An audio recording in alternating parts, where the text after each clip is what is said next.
भगवान शंकर से बड़ा ज्ञानी न कोई था, न है, न रहेगा।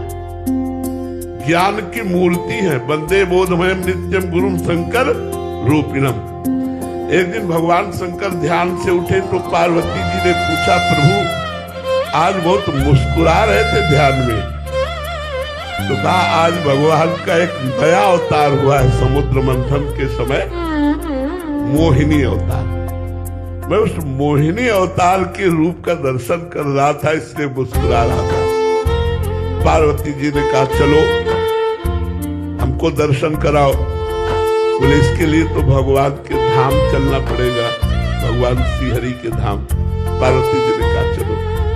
भगवत पार्षद नंदिकेश्वर आदि के साथ भगवान देवाधिदेव महादेव पार्वती के साथ भगवान के क्षीर समुद्र में पहुंचे। भगवान ने उठकर स्वागत किया। देवाधिदेव महादेव जब हरि से पूछो तो ये उनके गुरु है, उनसे पूछो तो ये उनके गुरु है। दोनों परस्पर एक दूसरे को आराध्य देव मानते हैं। राम जी बनकर रामेश्वर की स्थापना कर भगवान शिव की आराधना पुष्ट करते हैं और हनुमान जी बनकर राम जी की सेवा करते हैं।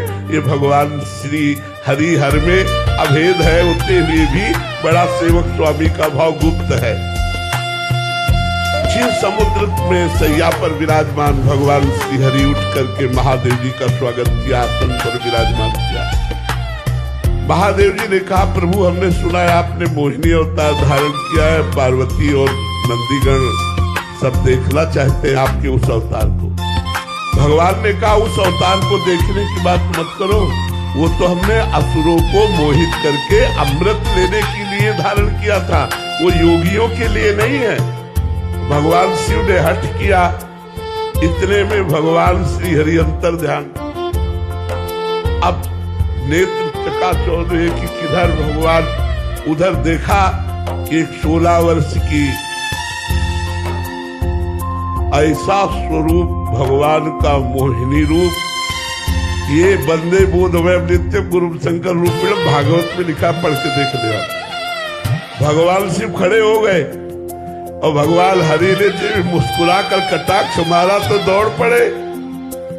आगे आगे मोहिनी भगवान, पीछे पीछे देवाधिदेव महादेव। बस थोड़ा अंतराय करके भगवान भागने लगे तो जो बड़े बड़े पद्मासन लगाए बैठे थे उनको इशारे से दिखाते जाते, देख लो मेरे इस रूप का महत्व। आखिरकार जब महादेव जी ने भगवान मोहिनी को हृदय से लगा लिया तब अपने स्वरूप में आए। तब भगवान हरि ने कहा कि देवाधिदेव ये केवल आप ही ऐसे हो कि मेरे इस रूप से मोहित होकर के अपने स्वरूप में स्थित हो गए। दूसरा इस त्रिभुवन में कोई नहीं है जो अपने स्वरूप में स्थित हो जाए। तो भगवान की माया अगर अपना रूप धारण कर ले तो देवाधिदेव महादेव को विचलित कर दे और उनके तो बात डाले। तो इसलिए हरि शरणम हरि।